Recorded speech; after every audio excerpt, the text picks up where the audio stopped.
Selamat berjumpa kembali dalam pembahasan kita, yang mana pembahasan kita kali ini erat kaitannya dengan dunia bisnis dan lebih utama lagi dengan bidang keuangan. Adapun tema yang akan kita bahas selama beberapa menit ke depan adalah tentang aktiva lancar.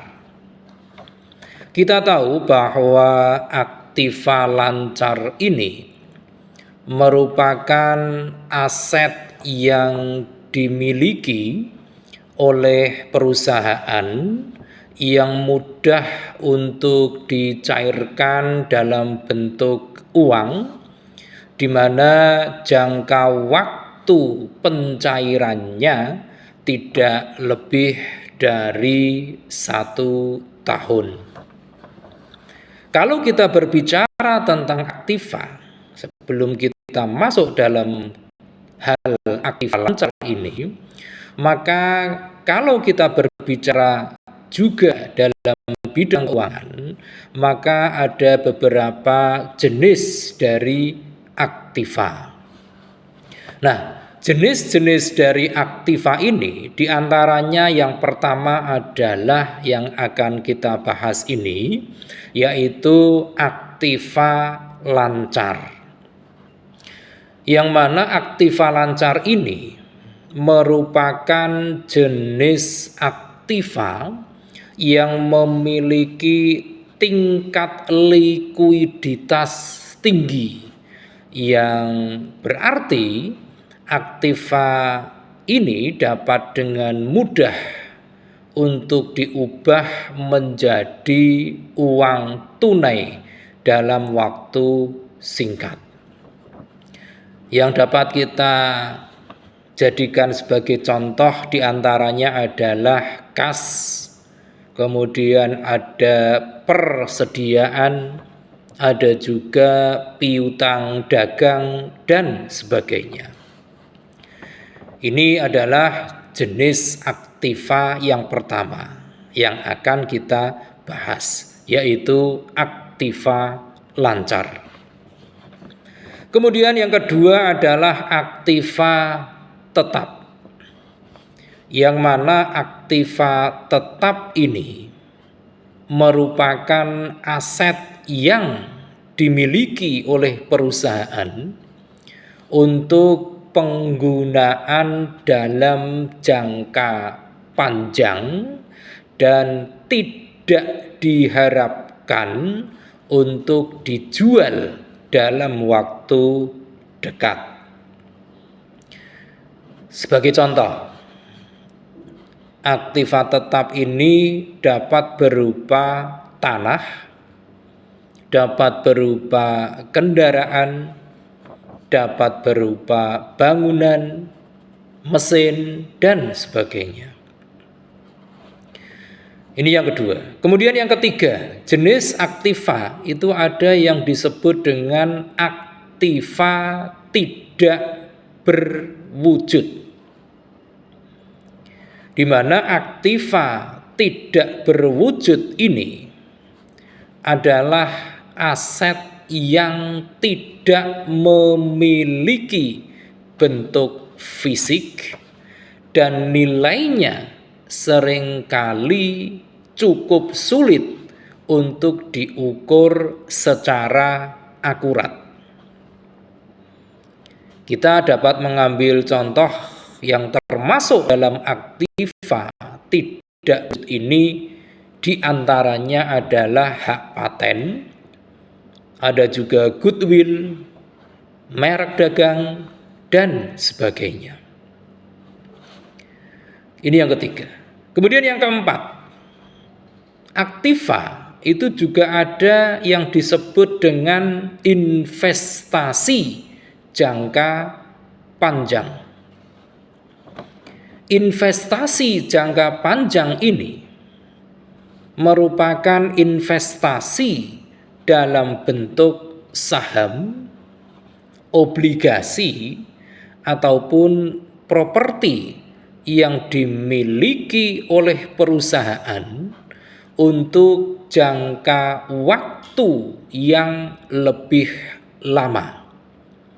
Biasanya lebih dari 1 tahun. Kemudian yang kelima, masih jenis-jenis aktiva, yaitu aktiva lainnya. Di samping ada beberapa jenis aktiva yang telah kita sebutkan baru saja, ada yang disebut dengan aktiva lainnya. Misalnya saja investasi jangka pendek, kemudian ada juga aset tetap yang masih dalam taraf konstruksi, kemudian juga ada piutang pajak dan sebagainya. Ini kesemuanya adalah jenis-jenis aktiva, yang mana salah satu jenis di dalamnya adalah aktiva lancar yang akan kita bahas lebih lanjut. Nah, kalau kita berbicara tentang aktiva lancar, maka ada beberapa hal yang masuk di dalam kriteria aktiva lancar ini. Di antara beberapa itu, yang pertama adalah kas ataupun uang tunai. Kalau kita berbicara tentang kas ataupun uang tunai ini, maka asumsinya adalah semua dana yang tersedia di dalam kas perusahaan atau yang setara dengan kas yang disimpan di bank yang dapat diambil kapan saja.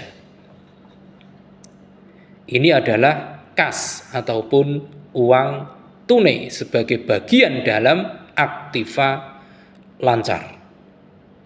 Kemudian yang kedua, itu ada persediaan barang dagangan. Persediaan barang dagangan ini merupakan barang yang dibeli oleh perusahaan dengan tujuan untuk dijual kembali dalam rangka memperoleh keuntungan. Ini adalah persediaan barang dagangan yang juga termasuk dalam aktiva lancar. Kemudian yang ketiga adalah surat berharga.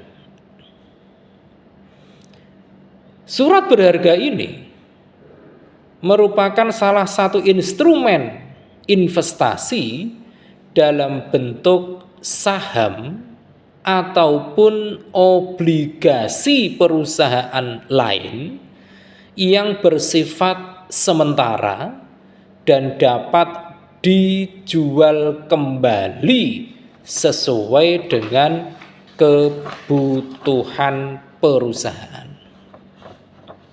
Ini yang ketiga. Kemudian yang keempat, itu ada yang namanya perlengkapan. Perlengkapan ini merupakan semua perlengkapan yang digunakan demi kelancaran operasional bisnis dan bersifat habis pakai. Ini perlengkapan. Kemudian yang kelima, itu ada yang namanya piutang dagang. Piutang dagang ini merupakan tagihan yang diberikan oleh perusahaan kepada pihak lain sebagai hasil dari penjualan barang ataupun jasa secara kredit. Ini adalah piutang dagang. Kemudian yang masih masuk dalam ranah aktiva lancar, yang keenam itu adalah beban dibayar di muka. Beban dibayar di muka ini merupakan pembayaran beban yang telah dilakukan di awal tetapi belum menjadi kewajiban pada periode yang bersangkutan. Kemudian yang ketujuh, ada yang namanya piutang wesel. Piutang wesel ini merupakan surat perintah pembayaran kepada seseorang ataupun badan tertentu untuk membayar sejumlah uang pada tanggal yang telah ditentukan sebelumnya kepada pihak yang namanya telah disebutkan di dalam surat tersebut. Ini adalah piutang wesel. Kemudian yang kedelapan, itu ada yang namanya piutang pendapatan. Piutang pendapatan ini merupakan pendapatan yang telah diperoleh perusahaan, namun belum menerima pembayaran atasnya. Ini kesemuanya adalah hal-hal yang masuk dalam kategori aktiva lancar. Selanjutnya, bagaimana kita bisa menghitung besaran aktiva lancar ini? Manakala kita akan menghitung besaran aktiva lancar, maka kita dapat menghitungnya dengan menjumlahkan total kas ditambah dengan piutang dagang, ditambah lagi dengan perlengkapan, dan ditambah lagi dengan DDM atau dividen diskon model. Ini adalah formula manakala kita akan menghitung besaran aktiva lancar di perusahaan kita. Nah, mungkin ada beberapa di antara kita yang masih mengalami kebingungan, utamanya dalam hal membedakan antara aktiva lancar dengan aktiva tetap. Pada dasarnya, antara aktiva lancar dengan aktiva tetap ini ada perbedaan mendasar di antara keduanya. Yang pertama,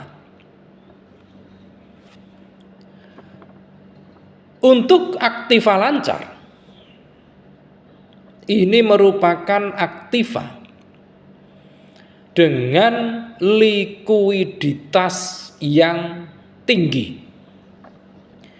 Artinya bahwa aktiva lancar ini dapat dengan cepat untuk diubah menjadi uang tunai manakala dibutuhkan. Ini adalah aktiva lancar. Sedangkan untuk aktiva tetap, tingkat likuiditasnya rendah. Yang mana ini mengandung makna bahwa aktiva tetap ini tidak dapat dengan mudah untuk diubah menjadi uang tunai. Ini adalah perbedaan yang pertama. Kemudian perbedaan yang kedua, di mana aktiva lancar merupakan aktiva dengan jangka waktu yang pendek. Mengandung arti bahwa aset ini diharapkan dapat diubah menjadi uang tunai dalam jangka waktu 1 tahun ataupun siklus operasional normal perusahaan. Ini adalah aktiva lancar. Sedangkan untuk aktiva tetap, aktiva ini berjangka waktu panjang, yang mana aktiva ini digunakan dalam rangka operasional perusahaan untuk jangka waktu yang lebih lama dan tidak diharapkan untuk dijual dalam waktu dekat. Sebagai contoh, ada aktiva yang berupa tanah, berupa kendaraan, berwujud bangunan, mesin, dan sebagainya. Ini adalah perbedaan yang kedua dari aktiva lancar dan aktiva tetap. Selanjutnya perbedaan yang ketiga, yaitu bahwa aktiva lancar tujuan utamanya adalah untuk membantu perusahaan dalam memenuhi kewajiban finansial untuk jangka pendek. Sedangkan untuk aktiva tetap ini memiliki tujuan utama untuk membantu perusahaan dalam operasional jangka panjang dan produksi barang ataupun jasa. Itulah 3 perbedaan mendasar antara aktiva lancar dengan aktiva tetap. Nah, kalau tadi sudah kita paparkan dengan berbagai hal yang berkaitan dengan aktiva lancar ini, tentu kita dapat mengambil benang merah bahwa aktiva lancar ini memiliki beberapa karakteristik yang melekat pada dirinya. Karakteristik dari aktiva lancar ini diantaranya yang pertama adalah aktiva lancar memiliki nilai ekonomi. Kita tahu bahwa setiap aset itu harus memiliki nilai ekonomi.